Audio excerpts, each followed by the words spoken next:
పాకిస్తాన్ సర్వనాశనం కాబోతుంది. ఆ దేశంలో ప్రజెంట్ ఎటు చూసినా ప్రజల ఆక్రోశం ప్రభుత్వానికి అగెనిస్ట్గా చేస్తున్న ప్రొటెస్ట్లే కనిపిస్తున్నాయి. మొన్న మన ఇండియాతో జరిగిన యుద్ధంలో పాకిస్తాన్ మేము ఇండియాపై గెలిచాము, ఇండియాను ఓడించాము అంటూ ఇంటర్నేషనల్ మీడియా ముందు హంగామా చేసింది. అదే ఇప్పుడు చూసుకుంటే పాకిస్తాన్ నాశనానికి దగ్గరలో ఉంది. ఈ ఫోటో చూడండి, ఇది పాకిస్తాన్లోని సింధ్ ప్రాంతంలో ఒక మినిస్టర్ ఇల్లు. ఆ ఇల్లుని ప్రజలు కోపంతో తగలబెట్టేశారు. ప్రజలు ఆయుధాలతో AK-47 లాంటి గన్స్తో రోడ్డు మీదకి వచ్చి అక్కడి పోలీసులపై మిలిటరీపై కాల్పులు జరుపుతున్నారు. గ్రూపులుగా ఏర్పడి పాకిస్తాన్ పోలీసుల్ని ఆర్మీని తరిమి కొడుతున్నారు. మీరు గమనించారా? పాకిస్తాన్ మిలిటరీని మన మిలిటరీ కొట్టాల్సిన అవసరం లేదు, అక్కడి ప్రజలే వాళ్ళను తరిమి కొడుతున్నారు. అలాంటి పరిస్థితి ప్రజెంట్ పాకిస్తాన్లో ఏర్పడింది. పాకిస్తాన్ మనపై ఉగ్రదాడి చేసినప్పుడు భారత్ వెంటనే దాడి చేయకుండా టైం తీసుకుంది. ఆ సమయంలో కొంతమంది మన భారతీయులే ఇండియా ఏం చేయలేకపోయింది, పాకిస్తానే గెలిచింది అన్నట్టుగా మాట్లాడారు. ఆ తర్వాత పాకిస్తాన్ని మన ఇండియా చిత్తుగా ఓడించడం కూడా కొంతమంది మన దేశ యూట్యూబర్లకు నచ్చలేదు. అందులో మన తెలుగు వాళ్ళు కూడా ఉన్నారు. మన ఇండియా పాకిస్తాన్తో ఉన్న ఇండస్ వాటర్ ట్రీటీని సస్పెండ్ చేయడం మామూలు విషయం కాదు. దాని ఇంపార్టెన్స్ అప్పుడు ఎవరికీ అర్థం కాలేదు, కానీ ఇప్పుడు పాకిస్తాన్ అనుభవిస్తుంది. మనం ఈ ట్రీటీని సస్పెండ్ చేయడం ద్వారా పాకిస్తాన్కి వెళ్ళే ఇండస్ నది వాటర్ని కొంతవరకు ఆపేశాం. భవిష్యత్తులో పూర్తిగా ఆపే అవకాశం ఉంది. ఆల్రెడీ ఆ దిశగా మోడీ గారు పనులు స్టార్ట్ చేశారు. మన ఇండియా చేసిన ఈ పనికి పాకిస్తాన్ విలవిల్లాడిపోయింది. అసలే ఆ దేశంలో సరిపడ వాటర్ లేక ప్రజలు అల్లాడుతున్నారు. అలాంటి సమయంలో మనం ఈ నది వాటర్ని ఆపేయడం ఆ దేశంలో మరింత గొడవలకు, ప్రొటెస్ట్లకు దారితీసింది. విషయం ఏమిటంటే, నేను మీకు నా ప్రీవియస్ వీడియోలో చాలాసార్లు చెప్పాను, పాకిస్తాన్ మొత్తం 5 ముక్కలుగా డివైడ్ అయి ఉంటుంది. 1 బలూచిస్తాన్, 2 సింధ్, 3 పంజాబ్. పంజాబ్ అంటే మన ఇండియాలో ఉన్నది కాదు, పాకిస్తాన్లో కూడా పంజాబ్ అనే ప్రాంతం ఉంది. 4 ఖైబర్ పఖ్తుంఖ్వా, 5 POK, పాకిస్తాన్ ఆక్యుపైడ్ కాశ్మీర్. ఈ ప్రాంతం మనదే, బట్ ప్రజెంట్ పాకిస్తాన్ అండర్లో ఉంది. ఈ ఇండస్ నది మన ఇండియాలో పుట్టి లదాఖ్ గుండా ట్రావెల్ చేసి పాకిస్తాన్లోకి ఎంటర్ అవుతుంది. ఇది పాకిస్తాన్లోని పంజాబ్ ప్రాంతం ద్వారా ఇదిగో ఈ సింధ్ ప్రాంతానికి చేరుతుంది. పాకిస్తాన్కి 70 to 80% వాటర్ని ఈ నదే అందిస్తుంది. పాకిస్తాన్లోని ఇండస్ట్రీస్ అండ్ దాదాపు 80% అగ్రికల్చర్ మొత్తం ఈ నదిపైనే ఆధారపడి ఉంటుంది. ఈ నది వాటర్ అందకపోతే ఇదిగో ఈ సింధ్ ప్రాంతంలో ప్రజలు వ్యవసాయానికే కాదు తాగడానికి నీళ్లు లేక చనిపోయే అవకాశం ఉంది. ఆల్రెడీ ఈ నదిలో వాటర్ చాలా వరకు తగ్గిపోయింది.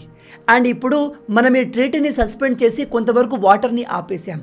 అలాంటి నదిపైన ఇప్పుడు ఇదిగో ఈ పంజాబ్ ప్రాంతంలో పాకిస్తాన్ ప్రభుత్వం ఒక అతిపెద్ద డ్యామ్ని అలాగే కొన్ని కెనాల్స్ని కట్టాలి అనుకుంటుంది. అలా జరిగితే ఈ సింధు ప్రాంతం విపరీతమైన కరువుకు గురై అక్కడి ప్రజలు ప్రాణాలు కోల్పోయే అవకాశం ఉంది.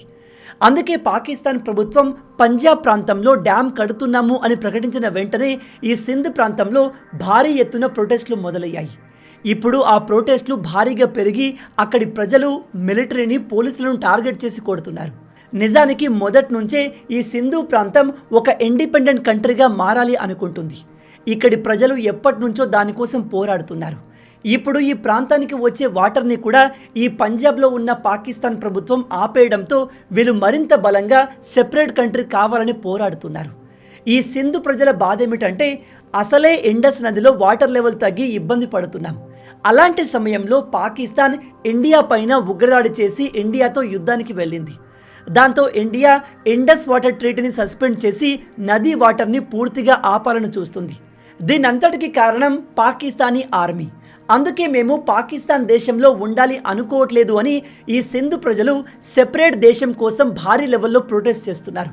మీలో తెలియని వాళ్ళకి చెప్తున్నాను, పాకిస్తాన్ మొత్తాన్ని ఇప్పుడు కంట్రోల్ చేసేది ఈ పంజాబ్ ప్రాంతంలోని ప్రజలు.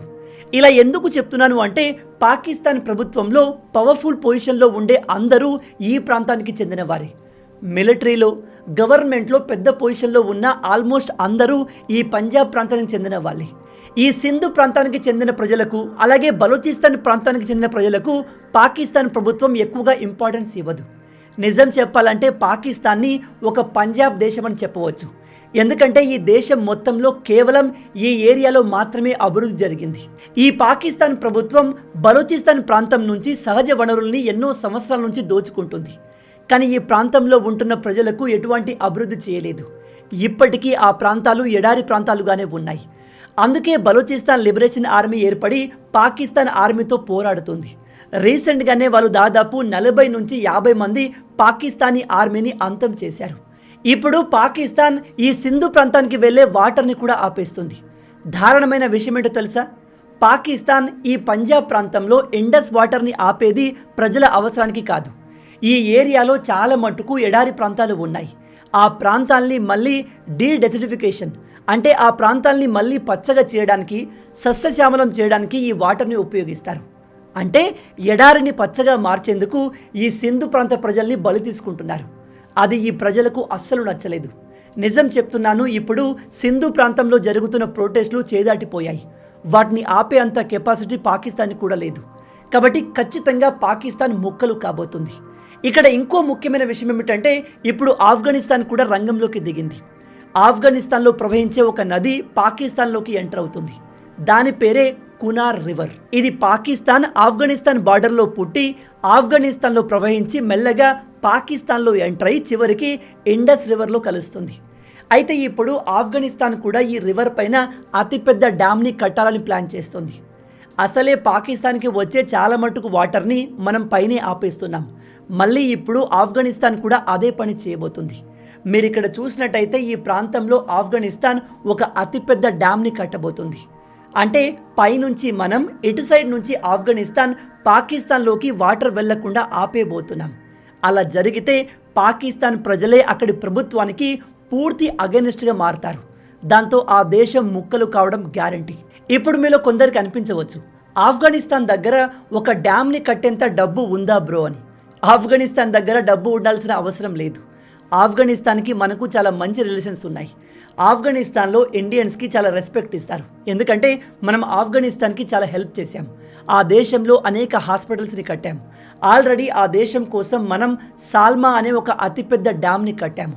మీరు క్రికెట్లో చూసుకున్న ఆఫ్ఘనిస్తాన్ వాళ్ళు ముస్లింలు అయినప్పటికీ పాకిస్తాన్తో మనకు మ్యాచ్ ఉన్నప్పుడు ఈ చిల్లర బంగ్లాదేశ్లా కాకుండా వాళ్ళు మనకు సపోర్ట్ చేస్తారు. నిజానికి బంగ్లాదేశ్కి స్వాతంత్రం రావడానికి మనం చాలా హెల్ప్ చేశాం. కానీ ఈ బంగ్లాదేశ్ ప్రజలు విశ్వాసం లేకుండా మనల్ని హేట్ చేసి పాకిస్తాన్కే సపోర్ట్ చేస్తారు. కానీ ఆఫ్ఘనిస్తాన్ ముస్లింలు అలా కాదు. వాళ్ళు సహాయం చేసిన వారిని అంత ఈజీగా మర్చిపోరు. అందుకే క్రికెట్ విషయంలో మిగతా అన్ని విషయాల్లో ఆఫ్ఘనిస్తాన్ మనకు సపోర్ట్ చేస్తుంది. ఇప్పుడు భారత్ ఆఫ్ఘనిస్తాన్తో ఉన్న మంచి ఫ్రెండ్షిప్ని ఉపయోగించి పాకిస్తాన్ పైన ప్రెజర్ని పెంచుతుంది. మోడీ ప్రభుత్వం ఆడుతున్న ఈ మాస్టర్ గేమ్లో పాకిస్తాన్ ఎప్పుడో చిక్కుకుంది. పాకిస్తాన్ మనపై యుద్ధాన్ని గెలిచామో అనుకుంటుంది. కానీ అసలైన గేమ్ ఇంకా ముందుంది. ఓవరాల్గా చెప్పేది ఏమిటంటే పాకిస్తాన్ మోడర్న్ భారత్ ముందు నిలవలేదు. పాకిస్తాన్ పతనం చాలా దగ్గరలోనే ఉంది. నేను ఇప్పుడే ప్రిడిక్ట్ చేస్తున్నాను, 2028-30 లోపు పాకిస్తాన్ అనే దేశం ఈ ప్రపంచంలో ఉండదు. అది ముక్కలై బలూచిస్తాన్ అండ్ సింధ్ అనే కొత్త దేశాలు ఏర్పడతాయి. ఆ సమయంలో మనం పీఓకేని మళ్ళీ తిరిగి తీసుకుంటాం. కానీ అలా జరిగినప్పుడు ఒక అతిపెద్ద యుద్ధం జరిగే అవకాశం ఖచ్చితంగా ఉంది. మీలో ఎంతమంది ఈ విషయాన్ని కొత్తగా తెలుసుకుంటున్నారు? మీ అందరికీ నా రిక్వెస్ట్ ఏమిటంటే మన ఈ ఇన్ఫర్మేటివ్ వీడియోస్ని అందరితో షేర్ చేయండి.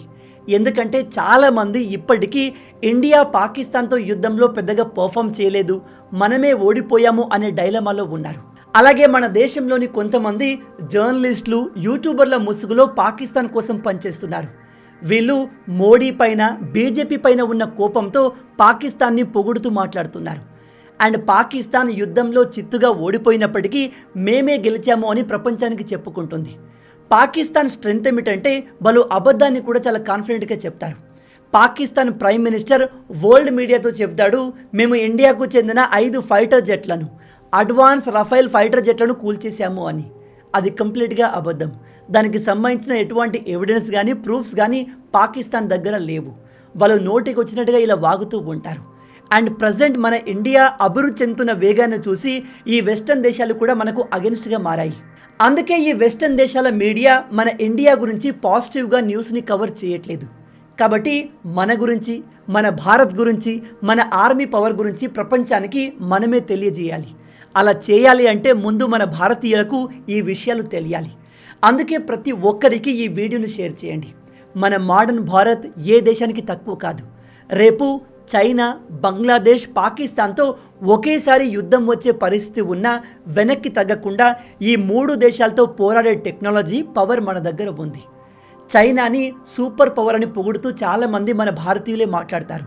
కానీ ఆ సూపర్ పవర్ని కూడా ఛాలెంజ్ చేసే కెపాసిటీ మన ఇండియాకు ఉంది. ఈ విషయాన్ని మీరు తెలుసుకోవడమే కాదు 10 మందికి తెలిసేలా చేయండి. ఈ వీడియో మీకు నచ్చింది అనుకుంటున్నాను. నచ్చితే అలా ఊరికే చూసి వెళ్ళిపోకుండా వీడియోని లైక్ చేయండి. ఈ వీడియోకి నేను మీకు ఇచ్చే లైక్స్ టార్గెట్ 20,000 లైక్స్. చాలా ఈజీ, సింపుల్గా చేసేయండి. ఎన్ని ఎక్కువ లైక్స్ వస్తే యూట్యూబ్ ఈ వీడియోని అంత ఎక్కువ మందికి రికమెండ్ చేస్తుంది. అందుకే నేను మీకు ప్రతి వీడియోలో లైక్స్ అడుగుతాను. అండ్ ఇలాంటి మరిన్ని ఇంట్రెస్టింగ్ వీడియోస్ కోసం మన ఛానల్ని సబ్స్క్రైబ్ చేసి మమ్మల్ని సపోర్ట్ చేయండి. ఇది మీకు కంప్లీట్లీ ఫ్రీ. కానీ మీరు చేసే ప్రతి ఒక్క లైక్ అండ్ సబ్స్క్రిప్షన్ మాకు మరిన్ని వీడియోస్ చేయడానికి ఒక మోటివేషన్లా ఉంటుంది. కాబట్టి వీడియోని లైక్ చేసి ఛానల్ని సబ్స్క్రైబ్ చేయడం మర్చిపోవద్దు. రాబోయే వీడియోలో ఇంకో ఇంట్రెస్టింగ్ టాపిక్తో మళ్ళీ కలుద్దాం. అంటిల్ దెన్, జై హింద్ అండ్ జై భారత్.